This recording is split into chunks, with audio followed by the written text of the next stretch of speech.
I've spent a decade keeping my distance as an animal control officer. The day I found a golden retriever in a ditch, I traced the chip to a widow's farmhouse. She answered the door like she'd been expecting bad news. Her twin daughters peeked from behind her legs and whispered, "Mama said he's the one who never asks for thanks and always looks sad. Mama said he's the one." I'd only been there once before and I'd barely said a word. My name is Matthew Vale. I'm 34 and live alone on a small farm outside Wheatland, Oregon. In town, they don't call me Matthew. They call me the man with the scar. That scar from cheek to collarbone is why I disappeared from the world. After the tractor accident, I learned that pity cuts deeper than loneliness. So I kept my distance for 10 years. But when two little girls whispered that I was the one who never asks for thanks and always looks sad, it cracked the shell around my heart. Their mother, a widow barely holding on, had seen me, had told her daughters about me. The question that kept me awake: was I brave enough to go back and find out what it meant to be chosen? For 3 days, I didn't. I sat on the tailgate of my truck every evening, the dog's leash still coiled on the passenger seat, and I stared at the gravel lane that led to her farmhouse. I'd turn the key in the ignition and then pull it out again. The sun would set over the wheat fields, and I'd still be sitting there, a man who could wrestle a stray bull into a trailer but couldn't make himself drive a half-mile to a woman's door. I've spent 10 years as a rural animal control officer, which sounds like a job for people who love animals. It isn't. It's a job for people who have learned that getting too close to anyone, human or beast, means eventually watching them leave or die. I'm good at it.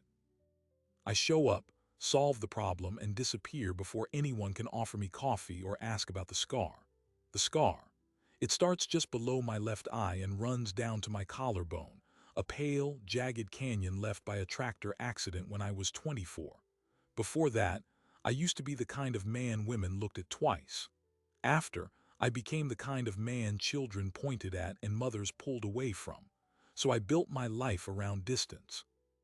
Distance from townsfolk who whispered, distance from neighbors who pitied me, distance from the possibility that someone might see past the ruined side of my face and find nothing worth staying for. But 6 months before the dog, I broke my own rule for 10 minutes. A call came in from a small farm at the end of County Road 9. A sick calf. The woman on the phone sounded exhausted, her voice thin as old cotton. I drove out expecting an older farmer, maybe his wife. Instead, a young widow opened the door in a faded sundress, two identical little girls clinging to her legs. She looked like she hadn't slept in a week. I said maybe 6 words to her. I examined the calf, gave it a shot, and left. I didn't ask her name. I didn't ask about her husband. I did my job and retreated back into the safety of silence. That should have been the end of it, except she noticed me. Somehow, through the fog of grief and exhaustion, she looked at a scarred, silent man who stayed 10 minutes, and she saw something worth telling her daughters about. I didn't know that until the day I found the golden retriever in the ditch. The dog was muddy, limping, no collar. I scanned the microchip, and the address pulled up the same farmhouse. I drove back with the dog in the cab, intending to hand her over and leave before I got tangled in anything human. But when I knelt to give the dog to the little girls, one of them cupped her hand to her sister's ear and whispered just loud enough to catch, "Mama said he's the one who never asks for thanks and always looks sad. She says he's the one." The words landed like a fist in my chest. Their mother's face went crimson. She shushed them, stammered something about the girls inventing stories, and wouldn't meet my eyes. I left quickly, but I couldn't unhear it. She had seen me. Not the scar, not the job title, not the man who kept everyone at arm's length. She had seen something true, and she had told her daughters about it like it mattered. That was the invitation I didn't ask for and wasn't sure I deserved. On the 4th evening, I finally turned the key and drove. I told myself I was just checking on the dog. The gravel lane was washed out in places, and the farmhouse looked more tired than I remembered. The paint was peeling, the porch sagged, and a piece of the barn roof had been patched with a blue tarp that flapped in the wind. I found her in the side yard trying to haul a fallen fence post out of the mud. The twins were playing with the golden retriever near the porch. When they saw my truck, both girls ran toward the house, one of them shouting, "Mama, he came back." She straightened up, wiping mud on her dress, and for a long moment we just looked at each other. Her eyes were the color of faded denim, and they held the same exhaustion I'd seen months ago, now carved deeper. She was embarrassed, I could tell, about what the girls had whispered, but there was something else too, a fragile, stubborn hope she was trying to hide. I stepped out of the truck. I forgot the leash, I said, which was true but also the flimsiest excuse a man ever gave. A small, tired smile touched the corner of her mouth. I don't think you came back for the leash. Her name was Claire. Claire Dunham. Over coffee at a kitchen table that had seen better decades, she told me what I hadn't let myself ask before. Her husband, Ben, had died in a welding accident 2 years ago. He left behind the farm, a pile of debt, and twin daughters who still asked when Daddy was coming home. She'd been holding it all together with prayer, sleepless nights, and the stubborn refusal to let the bank take what Ben had built. But the bank was patient, and so was a woman named Catherine Voss, who owned half the county and wanted this piece of land to round out her holdings. Catherine had already pressured the local lender to call in a loan early. Claire had 30 days. As she talked, I watched her hands tremble around her coffee cup. She wasn't asking for help. Her pride wouldn't let her. But she was honest in a way that cost her something. I told the girls about you, she said, voice barely above a whisper, because that day you came for the calf, you didn't look at me like I was broken. You didn't offer empty words. You just did what needed doing and left. And you looked so terribly sad, like someone who understood what it meant to lose everything. I thought if they ever met you again, they'd recognize a good man. My throat tightened. I'd spent a decade believing no one could see past the damage. She'd seen straight through it from 10 minutes and 6 words. I set my coffee down. What if I could help you keep the farm? She looked up wary. I can't pay you. I can't even pay the bank. There's a way, I said slowly, the idea forming even as I spoke it. If you had a husband, legally the bank would have to deal with both of you. Catherine Voss couldn't push around a married couple the way she pushes around a widow alone. A civil ceremony. No strings, no expectations. Just a legal arrangement to buy you time and protection. Claire went still. The clock on the wall ticked 5 times before she spoke. Are you asking me to marry you? I met her eyes and answered the only way I knew how. I'm asking you to let me be the one who stays. Claire didn't answer right away. She stood in the side yard with mud on her dress and the weight of 2 years of grief pressing down on her, and she looked at me like I had just offered her a life raft in a flood. Then she looked away, toward the sagging porch where her daughters were playing with the golden retriever they had already named Sunny. I could see the war inside her, pride against survival, fear against hope. She was a woman who had been taught that accepting help meant admitting defeat. But she was also a woman who had been fighting alone for too long. When she finally spoke, her voice was barely a whisper. I can't ask you to do this. You don't even know me.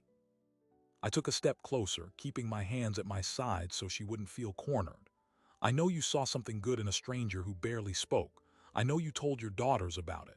And I know you've been holding this farm together with bare hands while the whole world tries to take it from you. That's enough. Tears spilled onto her cheeks. She didn't wipe them away. If I say yes, what do you get out of this? It was the same question Alina had asked Matthew in the original transcript. I gave a version of the same answer. A roof that isn't empty, a chance to do something that matters, maybe a family that doesn't look at me like I'm broken. The twins came running over then, the dog loping behind them. The one who had whispered her name was Lily, tugged at Claire's dress. Mama, is he going to stay? Claire knelt and pulled both girls close. He's going to try, baby, he's going to try. And that was it. No grand proposal, no kneeling in the mud. Just a broken woman and a scarred man agreeing to build something neither of them fully believed they deserved. We married 3 days later at the county courthouse in Wheatland. I wore the only clean shirt I owned, a white button-down I'd bought for my father's funeral and never worn again. Claire wore her mother's dress, a simple blue cotton with white embroidery along the collar. She had brushed her hair until it shone and pinned it back with a silver clip that trembled when she walked. The twins wore matching yellow dresses and held hands the entire time. My only witness was a grizzled farmer named Sebastian who had known Claire's late husband and had been sneaking bags of feed onto her porch when she wasn't looking. Claire's friend Rosa came too, a fierce woman with sharp eyes who looked at me like she was trying to decide if I was a blessing or a threat. The ceremony lasted 6 minutes. The county clerk read the legal statements in a voice that sounded like she'd done this 1,000 times and probably had. When it came time for rings, I pulled out a simple silver band that had belonged to my grandmother. I'd polished it the night before until it gleamed. Claire stared at it, then at me. I wondered if I'd made a mistake, but she held out her left hand without a word and I slid the ring onto her finger. It was loose. She curled her fingers to keep it on. The clerk cleared her throat. "You may kiss if you wish." Claire's shoulders tensed. I saw the hesitation and decided to make it easy for her. I leaned in slowly, giving her every chance to step back, and I pressed my lips to her forehead instead of her mouth. A soft, chaste kiss that said I would wait for her to choose me in her own time. When I straightened up, her eyes were wet and wide. She looked surprised and maybe even grateful. Sebastian clapped me on the shoulder. "Well, you done it now, son. A house with a woman and 2 little girls in it won't stay quiet for long." He had no idea how right he was. I moved my few belongings into the farmhouse that afternoon. It wasn't much. Some clothes, a toolkit, a hunting rifle I never used, and a wooden box of my mother's books. Claire had cleared out a small room on the first floor that used to be a pantry. She apologized for the lack of space, but I told her the truth. It was the first room in 10 years that didn't feel like a cell. The first week was awkward. We moved around each other like two dancers who didn't know the same steps. I fixed the broken gate in the chicken coop. She made breakfast and left it covered on the stove for me. I replaced the rotted boards on the porch. She washed my work clothes and folded them on my bed without a word. The twins, Lily and Emma, watched us with the quiet intensity of children who had learned early that adults could disappear without warning. But something shifted on the 8th day. I was in the barn trying to mend a broken stall door when Claire came in carrying 2 glasses of sweet tea. She set one on the hay bale beside me and stood there for a moment. "I heard you tell Emma last night that the scar doesn't hurt anymore," she said. "That was kind." I tightened a bolt and didn't look up. "It was true." "Is it true?" She sat down on the hay bale across from me. "Or were you just giving her a pretty answer so she wouldn't be scared?" I stopped working and met her eyes. "Doesn't hurt the way it used to. The nerves are dead. But sometimes when the weather changes, it aches. And every time I look in a mirror, it reminds me of the man I used to be. So no, it still hurts, just not in the way a child can understand." Claire was quiet for a long moment. Then she did something no one else had ever done. She reached up and gently touched the scar. Her fingertips were cool from the tea glasses. I went completely still. "I don't see a ruined man," she said. "I see a man who survived something that could have killed him. My Ben had scars too, from welding burns, little ones all over his hands. I used to kiss them every night." She pulled her hand back and looked down. "I haven't kissed anyone in 2 years." The confession hung in the dusty air between us. I didn't know how to answer, so I just said the honest thing. "Neither have I in a lot longer than 2 years." That night, we sat on the porch together after the twins were asleep. The stars were bright and close, the way they only are over farmland. She told me about Ben, how they'd met at a county fair when she was 19, how he'd built the chicken coop with his own hands, how he died when a welding tank exploded and left nothing but a pair of burned gloves and a silence that filled every room. I told her about the accident, how I'd been 24 and invincible, how the tractor had rolled on a wet slope, how I'd woken up in the hospital with my face torn open and my fiancé already gone. She'd left a note that said she couldn't spend her life with a man who made children cry. Claire's hand found mine in the dark. She didn't speak. She just held on. The next morning, everything changed. Catherine Voss came to the farm. She arrived in a black Cadillac that looked obscene against the gravel and dust. She was 50-something, dressed in a white linen suit that probably cost more than Claire's whole harvest. Her silver hair was cut sharp as a knife. She stepped out of the car with a smile that never reached her eyes. Claire was at the garden pulling weeds. She stood up slowly, wiping her hands on her dress. I was on the porch, and I could see the fear tightening her shoulders. But she lifted her chin and walked toward Catherine like she had every right to stand on her own land. "Mrs. Voss," Claire said, "what brings you out here?" Catherine's gaze slid past Claire and settled on me. "I heard you got married. To an animal control officer with a face that could frighten livestock, I wanted to offer my congratulations. I stepped down from the porch and stood next to Claire. Thank you, we appreciate that. Catherine's smile didn't waver. Of course, congratulations are premature. The bank still owns most of this farm, and I still have a contract to purchase the note. In 3 weeks, unless you come up with $30,000, this property becomes mine. She turned back to Claire, her voice dropping to a cold, intimate register. You could have sold it to me last year. I offered a fair price. Now you've got yourself a husband and no way to keep him from going down with you. Claire's hands were shaking, but her voice was steady. I'm not selling. And my husband isn't going anywhere. Catherine laughed, a soft, ugly sound. We'll see. Desperate men make promises they can't keep. And you, my dear, are married to the most desperate man in the county. She got back in her Cadillac and drove away, leaving a cloud of dust that settled slowly over everything we were trying to save. That afternoon, we drove into town to sell vegetables at the Saturday market. It was our first public appearance as a married couple. People stared. Some whispered. A few turned away entirely. Rosa found us between the stalls and pulled Claire aside. Catherine's been telling everyone your marriage is fake, Rosa said, her voice low and furious. She's saying you're using Matthew to escape her and that he only married you for the land. She's even hinted that you're pregnant with someone else's child and needed a cover story. Claire went white. I moved to stand beside her. In a clear voice that carried across the market, I said, my wife is the most honorable woman I've ever met. Anyone who says otherwise can say it to my face. The market went quiet. Catherine wasn't there to hear it, but her whispers had already done damage. Still, a few of the older farmers nodded at me. One of them, a man named Frank who'd known Ben, walked over and shook my hand. Ignore her, he said. She's been trying to swallow this county for 20 years. Your Ben stood up to her once, got her blocked from a land deal. She's never forgiven this family. That night, as we lay in our separate rooms, a storm blew in. Thunder rattled the windows. Rain hammered the roof like fists. I couldn't sleep. Around midnight, I heard a door open and footsteps in the hall. Claire appeared in my doorway, wrapped in an old quilt. The girls are scared, she said. I told them I'd check on you, that you'd make sure everything was safe. I sat up. Everything is safe. I checked the barn and the animals an hour ago. She didn't leave. She just stood there shivering until I understood. I opened my arms and she crossed the room and climbed onto the narrow cot beside me. We didn't do anything but hold each other while the storm raged. But in that small, quiet act, the arrangement we had made began to change. I realized I wasn't just protecting a farm anymore. I was falling in love with the woman who owned it. The storm passed by morning. But the trouble with Catherine Voss was just beginning. Rosa's cousin worked in the county records office. 2 days after the market, Rosa drove out to the farm with a folder clutched to her chest. Her face was flushed with excitement and anger. I found it, she said, spreading papers across the kitchen table while Claire poured coffee and the twins played with Sonny on the porch. Catherine bought a piece of land from an old man named Ethan Ruiz 5 years ago.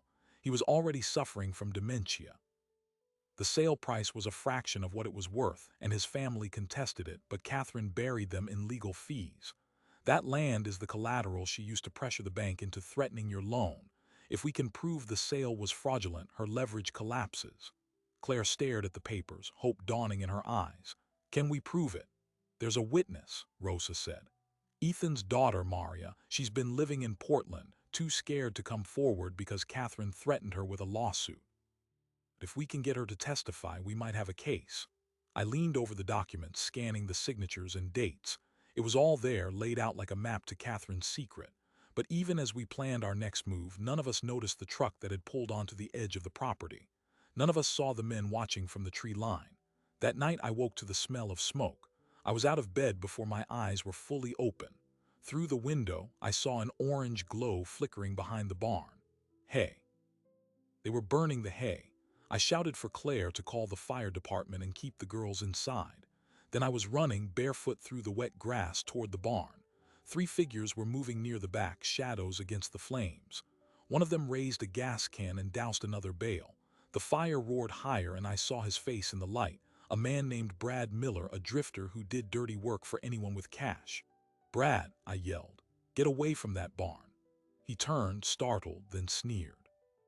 "Sorry, Scarface. Catherine pays well, and I owe her." I grabbed a shovel that was leaning against the fence and started beating at the flames. The heat was intense, pressing against my skin like a physical weight. Claire came running, despite my orders, with a bucket of water from the trough. She threw it on the fire and it hissed into steam. The men didn't run. Brad stepped toward me, raising the gas can like a weapon. "You think you can just waltz in here and take what Catherine wants?" he snarled. "She's been patient for 2 years. She's not waiting anymore." Before he could swing the can, headlights swept across the yard. Sebastian's old pickup roared down the lane with 3 other trucks following. The men at the barn hesitated. Brad threw the gas can at the fire and ran. The others scattered into the darkness. Sebastian and his neighbors jumped out with extinguishers and shovels, and together we beat the flames down until nothing was left but charred wood and the choking smell of smoke. Claire stood in the wreckage, her face streaked with soot and tears. I wrapped my arms around her and she buried her head against my chest. "She could have killed us," Claire whispered. "She could have killed my girls." I held her tighter and made a promise I intended to keep. "She's not going to touch your girls, and I'm going to make sure she never threatens this family again." But even as I said it, I knew the worst was still ahead. The county hearing was only 2 weeks away, and Catherine Voss had just shown us exactly how far she was willing to go. The morning after the fire, the sheriff arrived before the sun had finished burning the mist off the fields. His name was Deputy Harlow, a tired man with a graying mustache and eyes that had seen too many county disputes turn ugly. He walked through the charred remains of the hay bales, pausing to tow a melted gas can with his boot. Then he looked at me and Claire standing on the porch, still smudged with soot, the twins clutching Sonny inside the house. "Brad Miller," he said. "We picked him up an hour ago trying to hotwire a truck at the truck stop. He's got burns on his hands and he's talking. Says Catherine Voss paid him $2,000 to torch your barn, but he also says it was supposed to be a warning, not an attempted murder. He claims he didn't know the hay was that dry." Claire's voice was cold. He knew. He stood there and swung the gas can at my husband. Deputy Harlow nodded and made a note. "Catherine's lawyers will argue Brad acted alone, and with no written proof, it's his word against hers. We can charge him with arson and attempted assault, but tying it to her, that's harder." I felt my jaw tight. "What about the land fraud? Rosa pulled records showing Catherine swindled an old man with dementia. That's got to be enough." Harlow folded his notebook. "The county hearing is still scheduled for 2 weeks from today. If you can produce that evidence and a witness, you might block the foreclosure. But in the meantime, Catherine's not going to sit still." He was right. Catherine's counterattack came faster than we expected. That same afternoon, a process server pulled up in a bland sedan and handed Claire a thick envelope. Inside was an emergency petition for annulment of marriage, filed on grounds of fraud and coercion. Catherine had hired a private investigator who had spent the last 10 days digging into my past. The petition cited my accident, my abandonment by my ex-fiancée, my years of self-imposed isolation, all to paint me as a mentally unstable man who had preyed upon a vulnerable widow. Attached was an affidavit from a woman I hadn't seen in a decade, Stacy, my former fiancée, who claimed I had frightened her children after the accident and that I was prone to unpredictable behavior. Claire read the papers at the kitchen table while I stood by the window, fists clenched. When she looked up, her eyes were steel. "None of this is true. And Stacy, she's lying because Catherine paid her." "It doesn't matter if it's true," I said. "It only matters if the judge is persuaded to delay the foreclosure hearing while they investigate the marriage. That buys Catherine more time to crush us." Rosa arrived that evening with more bad news. Maria Ruiz, the daughter of the elderly farmer Catherine had swindled, had been living in Portland under a cloud of fear. Rosa had reached her by phone and convinced her to come forward with a deposition. But when Rosa called that morning to confirm, Maria's number was disconnected. A neighbor said 2 men in a black SUV had shown up the previous night and that Maria had left in a hurry, looking terrified. "She's gone," Rosa said, voice breaking. "Catherine got to her first." The weight of it settled over the kitchen like a second storm. We had the documents showing the fraudulent land sale, but without a living witness to authenticate them, Catherine's lawyers could argue they were incomplete or misinterpreted. The one piece of evidence that could save us had just vanished. Claire pressed her palms flat on the table and bowed her head. When she spoke, her voice was thin. Maybe I should just sign the land over. I can't keep fighting if every time we get close she finds a way to hurt us. She lifted her eyes to me. I won't let her hurt you or the girls. If I sell, she'll leave us alone. I crossed the room and knelt beside her chair. No, if you give up now, she wins forever, and she won't leave us alone. She'll find another family to crush. The only way to stop her is to beat her. How? Claire's voice cracked. The witness is gone. The annulment petition could tie us up in court for months. The bank won't wait. We have 12 days. I thought of my own land, the small farm outside Wheatland my parents had left me. It wasn't much, but the acres were paid for, free and clear. A bank would accept it as collateral against a bridge loan. If I could raise the $30,000 to satisfy Claire's note, Catherine would lose her leverage overnight. The foreclosure would be canceled. The marriage annulment would become a moot point because there would be no debt for me to have allegedly schemed to escape. I didn't tell Claire my plan, not yet. I needed to know if it was even possible. The next morning, while she was at the market with the twins, I drove into town and met with the loan officer at the bank. Not the same branch manager Catherine had pressured, but a regional supervisor named Mr. Hendricks who was new to the area and had no loyalty to Catherine's money. Hendricks reviewed my property deed and my application. He steepled his fingers. Your land is worth about $45,000 conservatively. We can extend a loan of $30,000 against it, payable over 10 years, but if you default, we take the property. I won't default, I said, and I signed. The money would be in Claire's account by the end of the week. The hearing was in 9 days. If I could get the transfer process before then, Catherine's whole house of cards would collapse. But I knew she had spies everywhere. The moment the loan funded, someone at the bank would call her. I was right. The call came the next evening. Catherine's voice dripped over the phone line. You're willing to risk your own family's land for a woman you barely know. That's not devotion, Matthew. That's desperation. I hope you're ready to lose both farms. I gripped the receiver. You've already lost, Catherine. The loan will pay off Claire's note. You have no more hold over her. A pause, then a cold laugh. I don't need a hold over her. I just need the judge to believe your marriage is a sham. And I've just received some very interesting photographs. She hung up. That night, a manila envelope was slipped under the farmhouse door. Inside were copies of photographs of me and Claire, sitting together on the porch but not touching, standing in the barn with a careful distance between us, sleeping in separate rooms, captured through the window by a telephoto lens. The photos were meant to prove we were living as strangers, not as husband and wife. Catherine was going to argue that the marriage had never been consummated, that it was a cold transaction exactly as she'd claimed. But the photos told only half the truth.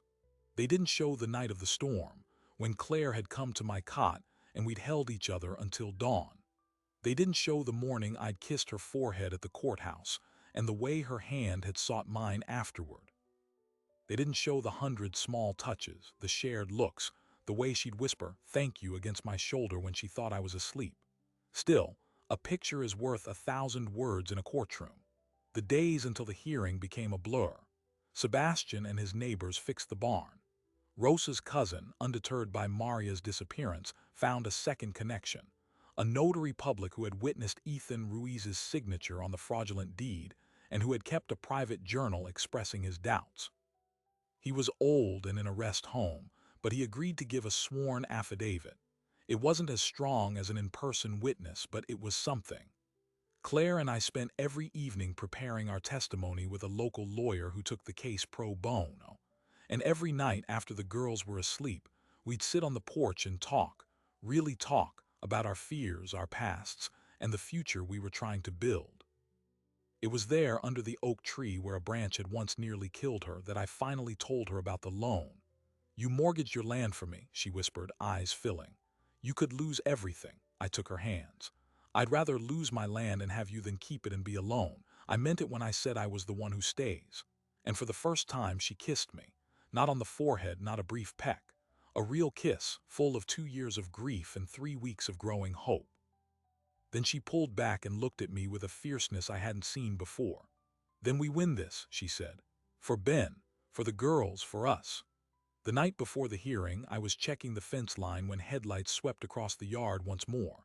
It wasn't Sebastian this time. It was Catherine Voss, alone, stepping out of her Cadillac in an expensive black coat. She walked toward me with the calm assurance of someone who'd never been told no for long. "I have one final offer," she said, stopping a few feet away. "Sign over the farm now and I'll drop the annulment petition. I'll even let you and your bride rent the house for a year while you find somewhere else. The girls don't have to suffer. No public hearing, no humiliation, just a quiet surrender. And if I refuse," her smile was thin as a blade, "then tomorrow I will do everything in my power to destroy you both. The annulment, the photos, the insinuation that you're a predator.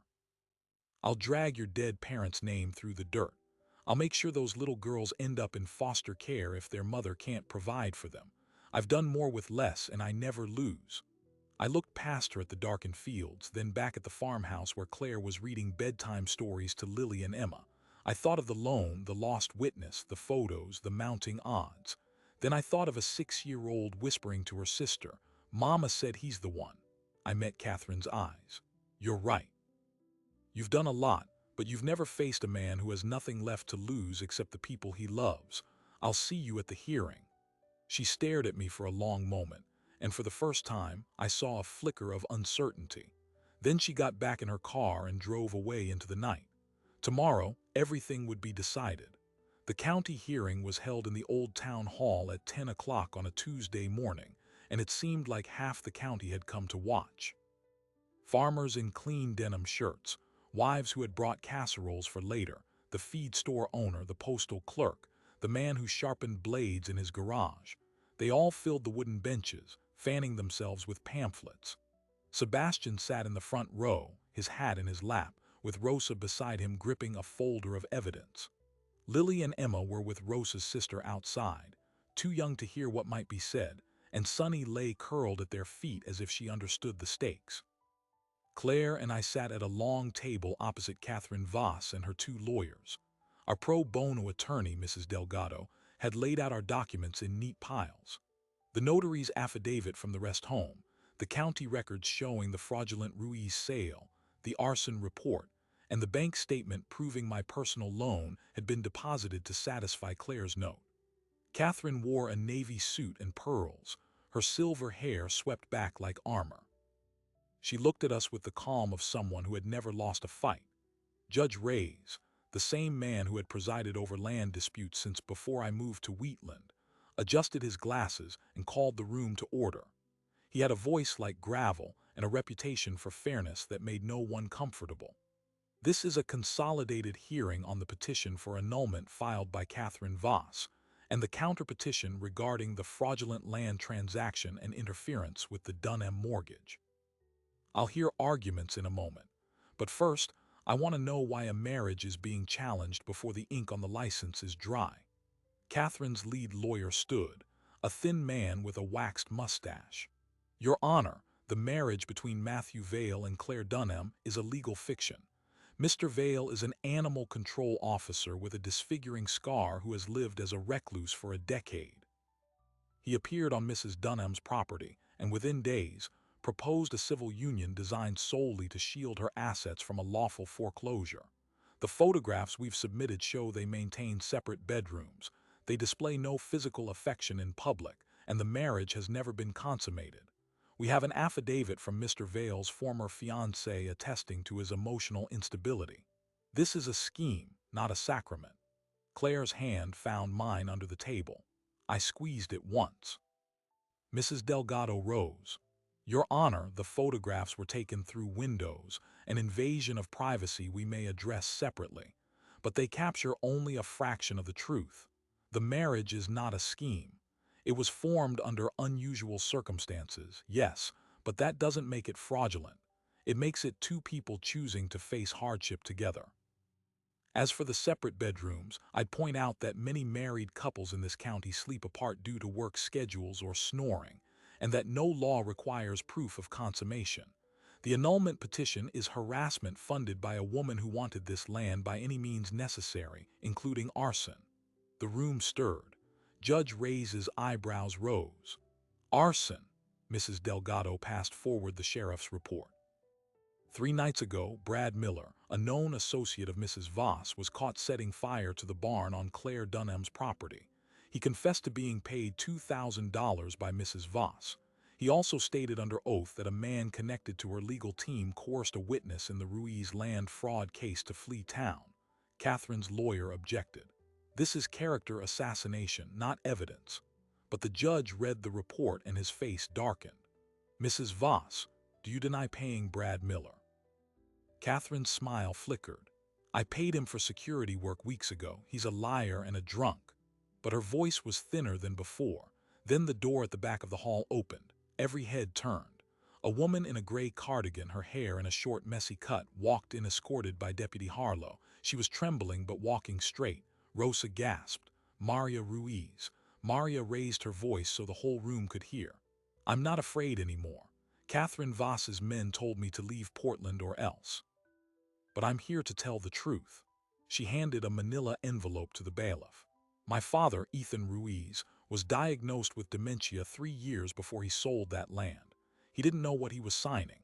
The notary who stamped it wrote in his journal that father couldn't recognize his own daughter that day. Yet Catherine's agent brought him to the office and had him sign anyway. I have the medical records, the psychiatrist's notes, and a letter from the notary who felt guilty until the day he died. The judge examined the documents. Catherine's lawyers huddled. Maria looked at Claire, tears in her eyes.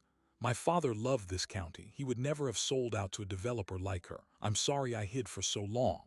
Claire stood up and crossed to embrace Maria. It wasn't planned, but it didn't need to be. In that moment, the entire narrative Catherine had constructed cracked apart.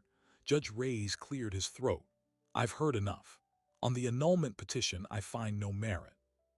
The marriage of Matthew Vale and Claire Dunham is valid and recognized by law.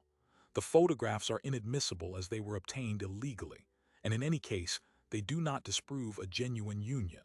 On the matter of the Ruiz land transaction, the new evidence from Mr. Ruiz's daughter and the notary's journal establishes that the sale was fraudulent. That transaction is void. The collateral Mrs. Voss wielded against the Dunham mortgage no longer exists. The bank's pressure on that loan is removed. Furthermore, I am referring the matter of arson and witness intimidation to the district attorney for criminal investigation. Catherine shot to her feet, her composure shattered. This is ridiculous. I built this county. I employed half the people in this room. A farmer in the back stood up. You employed us at wages that starved our families while you took our land. Sit down, Catherine. Another voice shouted agreement. She looked around, seeing no allies, only faces hardened by years of small cruelties. Her lawyer pulled her toward the door. As she passed our table, she paused.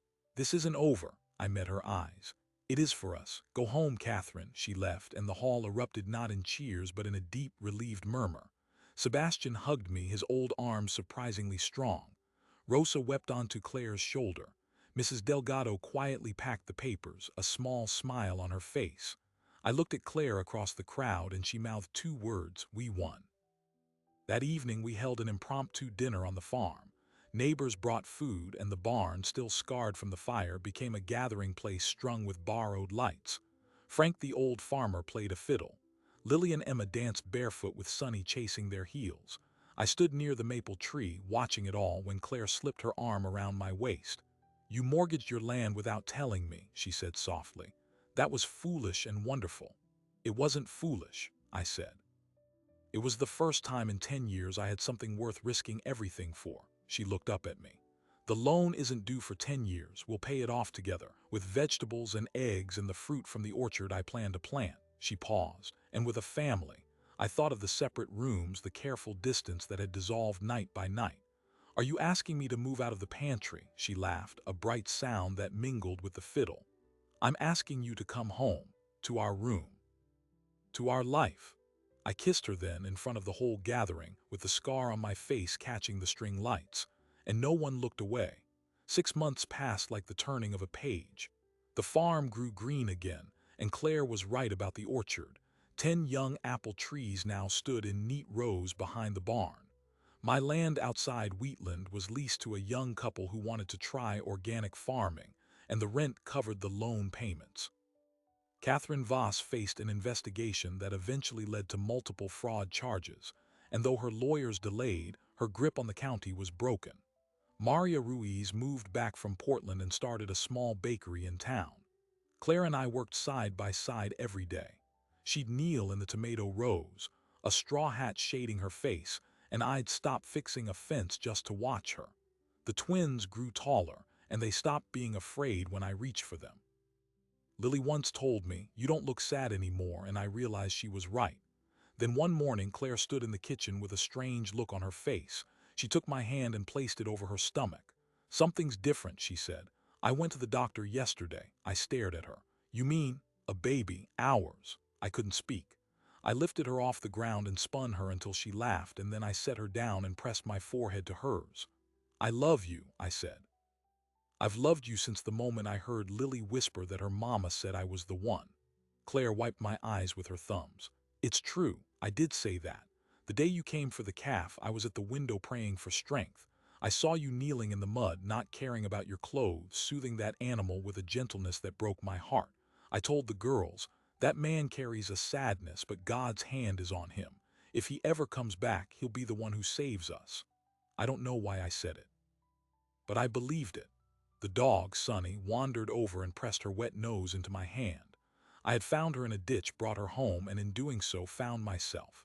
The leash was still in my truck, a reminder of the distance I used to keep. That evening I took the leash out, coiled it neatly, and hung it on a hook by the door. Distance had no place here anymore.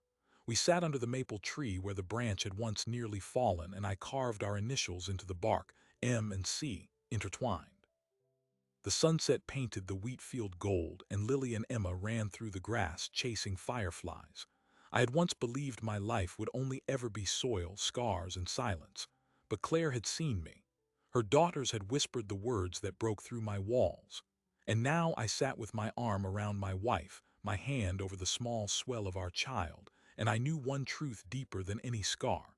I had never been the one saving her. She had been saving me all along.